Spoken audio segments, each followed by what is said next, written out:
Just when I think I've answered all the questions that there are to answer about Rogaine, I get some more questions.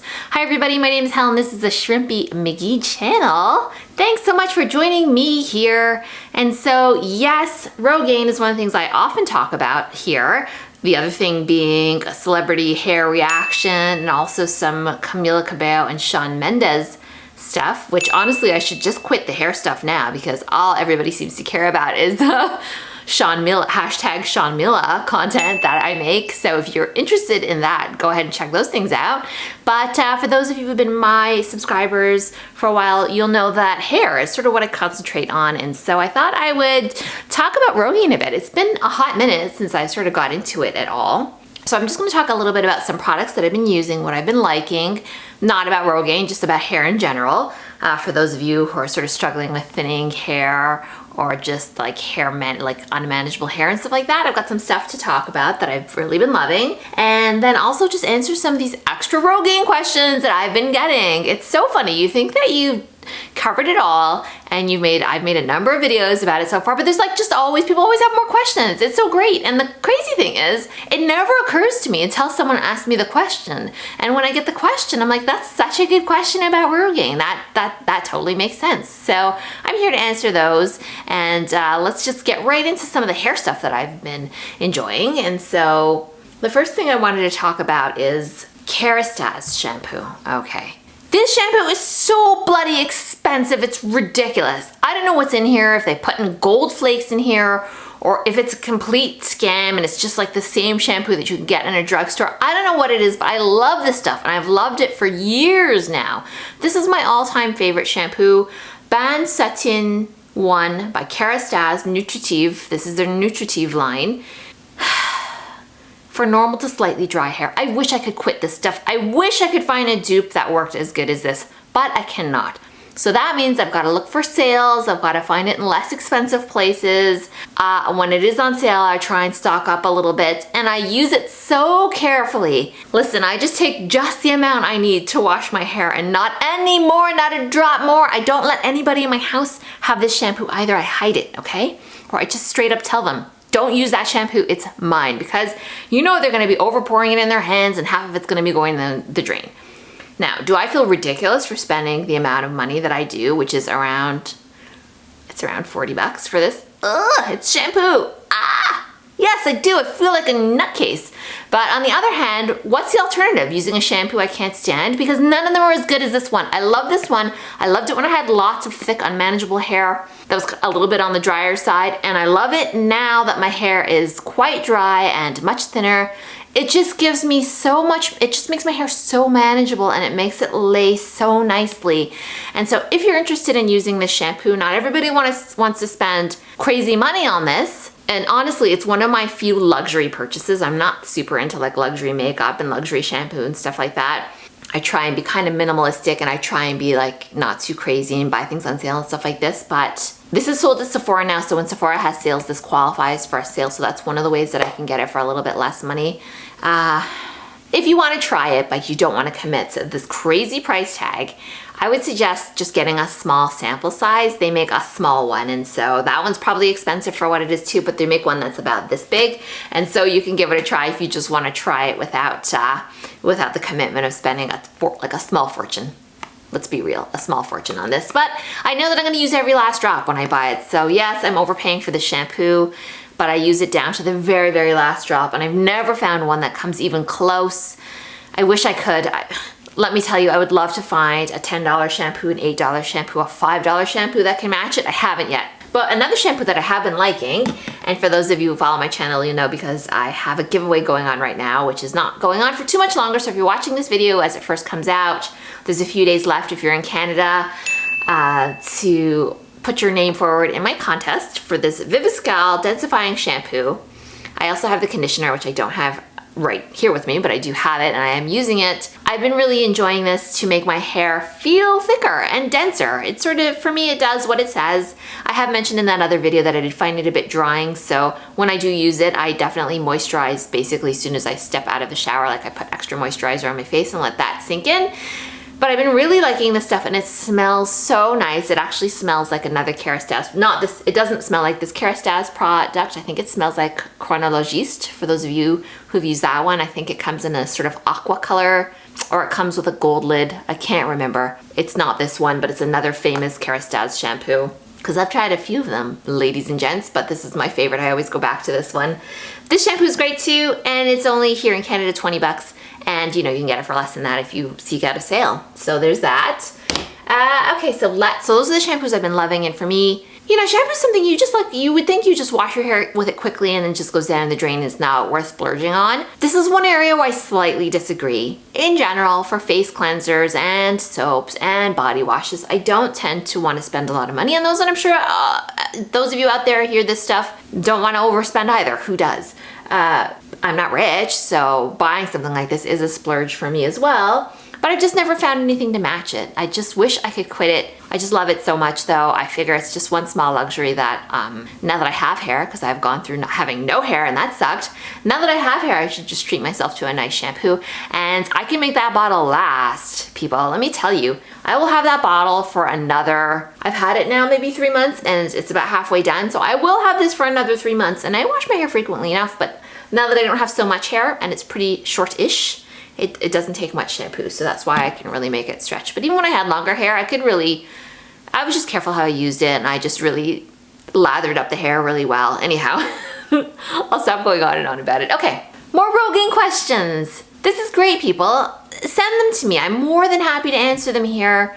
You know, I know that it can be hard to find someone that you trust to give you answers. Like I've said before, some of the people here on YouTube, some of the videos you find are sponsored by Rogaine, and so really what are they going to say to you at that point? Or they're a few years old, or there's just so many comments in it you feel like nobody's ever going to respond. If you write to me, I am trying my best. I have not missed responding yet, I don't think, to anybody's comments. So by all means, if you have any Rogaine questions, just drop them below, and I will get back to you about them if I possibly can. And like I said, I have a completely amazing track record. If you ask me, I will answer you. Okay, so I am just gonna look at my phone to pull up some of these questions that people had and answer them for you now. Okay, so the most recent question I have was from someone who said, is Rogaine oily? She had actually a few questions, and I'll go through them now. Is Rogaine oily? No, it's not oily at all. I am only speaking about the foam though. I have zero knowledge of how the liquid works, because there's a liquid and a foam. The liquid is much less expensive, and so I'm going to be switching to the liquid. So for those of you who are interested in this sort of Rogaine journey that I'm doing, I'm almost at the 1 year point. When I run out of this one, which seems to have maybe a month or two left in it, this container's about halfway done.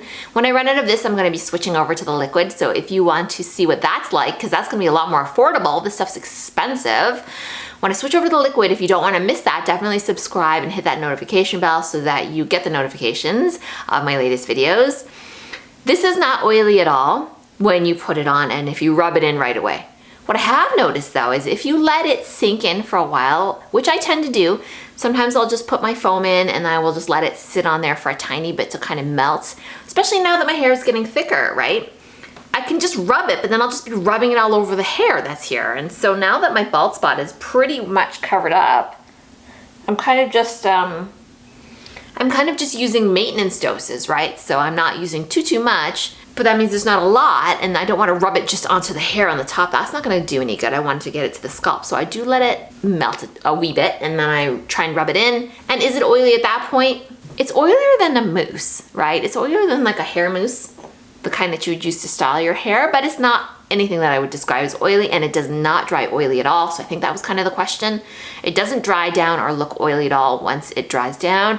It feels and looks almost exactly like mousse. That's the closest experience I've ever had to a product, is just using hair mousse. It looks like it goes on like it dries down like it as well. Meaning that if you do a really great job of rubbing it in tiny bit crispy or crunchy, a tiny bit, that's probably just a sign that you've put too much on your actual hair and you didn't get it down to the scalp enough. So yeah, if you're not doing a good job of rubbing it in, it could feel a bit crunchy and sticky. I think that means though that you're just using a little bit too much and not getting down to the scalp well enough.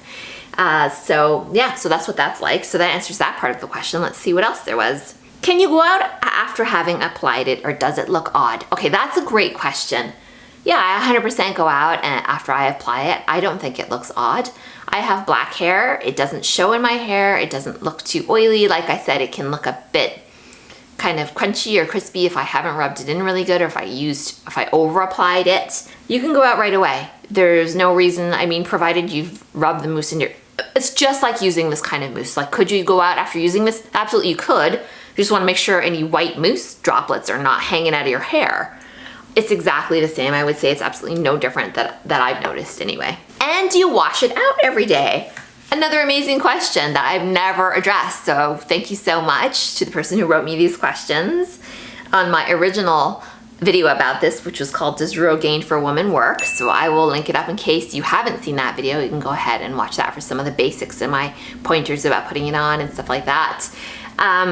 I do not wash it out every day. I don't wash it out every day. I don't wash my hair every day. I put it on in the morning though. So I do that because I don't want to put it on my hair and then lie on my pillow with a wet head full of Rogaine, if you follow what I'm saying. So I put it on in the morning, sort of just during my morning routine of like putting on my makeup. After I wash my face, I put in my Rogaine and then I do my makeup kind of thing.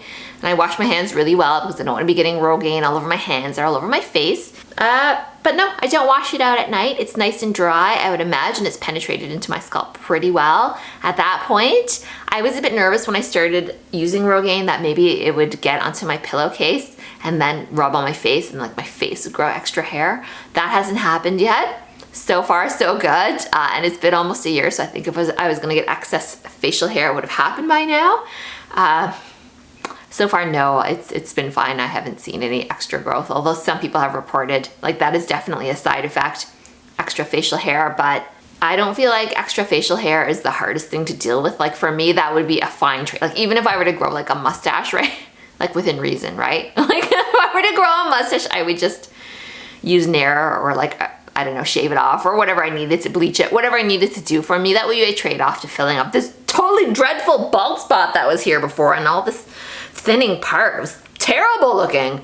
I mean, ugh. No way, I would probably take a full mustache over like being halfway bald personally. Everybody's different, but that, for me, I am fine with that if that does end up happening. So to answer the question quickly, no, I do not wash it out every day at all. Okay, I got more questions, so let me just pull those up.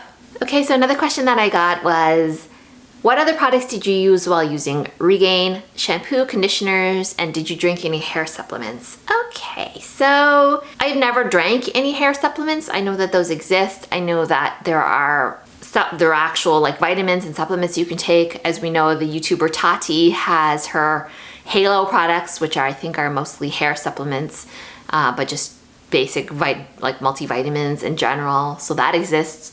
Sugar Bear Hair exists. And we know that the YouTuber Brad Mondo has said that Sugar Bear Hair vitamins are absolutely ridiculous. I have used biotin supplements and I found like, I don't know if it was a placebo effect. I found that it gave me a slightly healthier looking hair and nails, slightly. There's apparently some small amount of evidence to support biotin, which is a B vitamin, and its role in healthy hair and nails. Did I find a huge difference? No, I didn't, but I'm not exactly against using them, but I don't use them regularly. So I kind of just I can't speak today. I finished using my bottle of biotin and then I just never repurchased it. I was just like, meh, you know, I'm kind of happy with my hair right now and wasn't sure what the biotin was or wasn't doing. One less thing to take. I take a lot of pills as it is. I really just didn't want to take any more if I didn't have to. So, I didn't drink any hair supplements either. I'm not sure if this person meant like pills or meant like actual drinks. No, just the Rogaine and shampoos. I did want to address that. Yes, I have used thickening shampoos. Nothing to like block DHT and stuff like that because there are shampoos that can block things. You know, you can go down this path if you want to. For certain types of baldness patterns, there are shampoos that supposedly block things. I don't know, I've never used any of them. I've had such a great effect by using the Rogaine and just by covering things up when things were growing in that I just never bothered going down that path. Not to say that I wouldn't in the future, I just haven't, so I don't have any experience with them. I didn't use any special shampoos, just the ones that I've been talking about. You know, I loved Kerastase, so this is my favorite shampoo. And I have used this Viviscal more recently though. Before this, I used a Bumble & Bumble, their thickening shampoo, and that was a nice shampoo too. I had a lot of good luck using a scalp scrub, so that really helped with volume. So I've made a video about that you can find as well. But no, nothing special, nothing, you know, no sort of medicated shampoos or anything like that. Oh, Nizoral. I've heard that people use Nizoral to good effect because I guess it clears off stuff on the scalp. I didn't use that either, so I can't really report yay or nay on that one. But thank you for the question. Someone told me, this wasn't a question, but someone told me that they use coconut, black castor oil, tea tree, argan oil, avocado oil, and hemp oil, and that I need to stop using so much product in my hair and only use sulfate shampoo and conditioner, no heat at all. I think they might have meant sulfate-free shampoo and conditioner and no heat at all. Yeah, fair enough.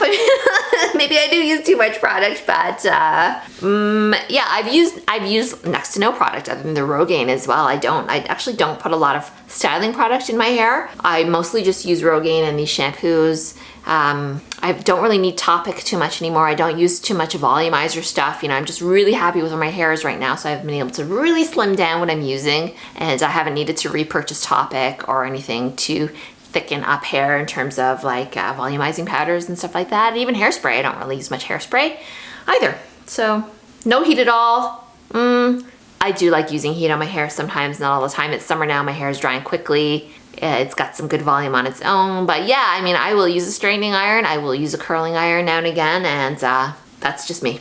Ain't gonna stop anytime soon. Okay.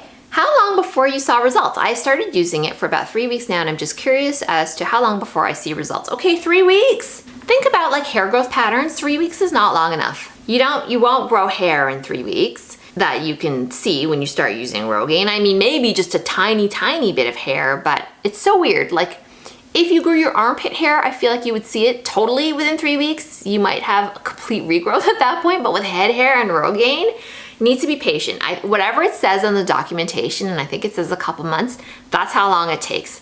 I mean, you might see a teeny tiny bit, but in general, whatever it says in the packaging, that's the amount of time it takes. So you need to have patience. Pack your patience when you're using Rogaine. Okay, I think that was it. I actually don't have any more questions from people, but if you have your own questions, I'm sure there's ones that I have never thought of that you have. So let me know what they are. And I also just want to drop a link here because someone once told me they found a Facebook group. So I belong to a Facebook group where we talk about like losing or thinning hair because it's just so stressful, right?